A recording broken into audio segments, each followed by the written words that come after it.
It was a cold November night in 2018 in the quiet town of Black Ridge, Oregon.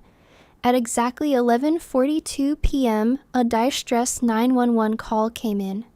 A young woman's voice trembled as she whispered, "I think someone is inside my house. I can hear footsteps upstairs." The dispatcher tried to calm her down, asking for her name and location, but the line suddenly went silent. Seconds later, a loud thud echoed through the call, and then nothing. The call disconnected. Police traced the call to a small house on Black Ridge Road. But when officers arrived, the front door was wide open, lights were flickering, and the house was completely empty. The house belonged to 27-year-old Emily Carter. She lived alone and worked as a freelance graphic designer. According to her neighbors, Emily was quiet, polite, and kept to herself. Nothing unusual until that night. Inside the house, investigators found Emily's phone lying on the kitchen floor. A glass of water was spilled nearby, as if she had dropped it in a panic. Upstairs, her bedroom door was slightly open, and the lights were on.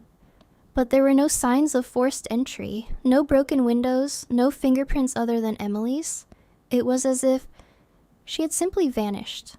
A neighbor named Mr. Collins reported something strange. Around 11:30 p.m., he saw a tall figure standing outside Emily's house.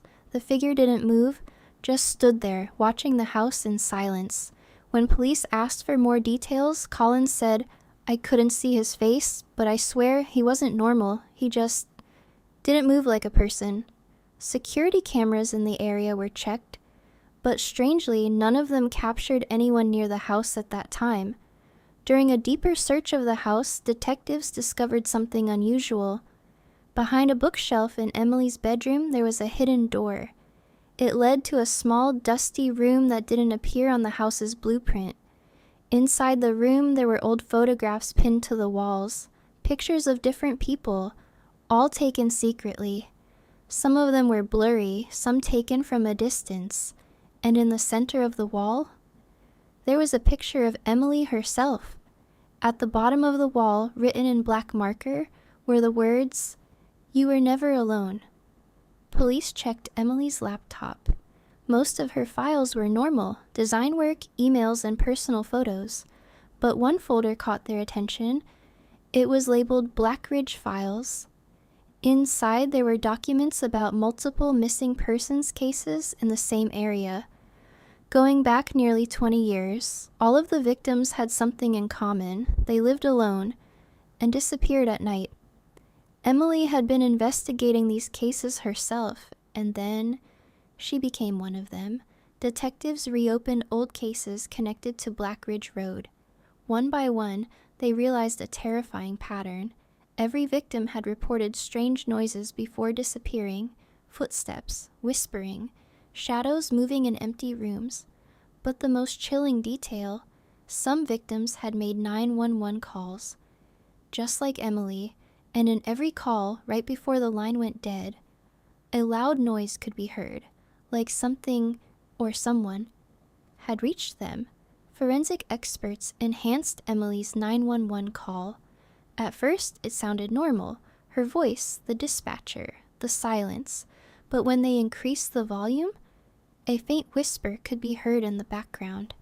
It wasn't Emily.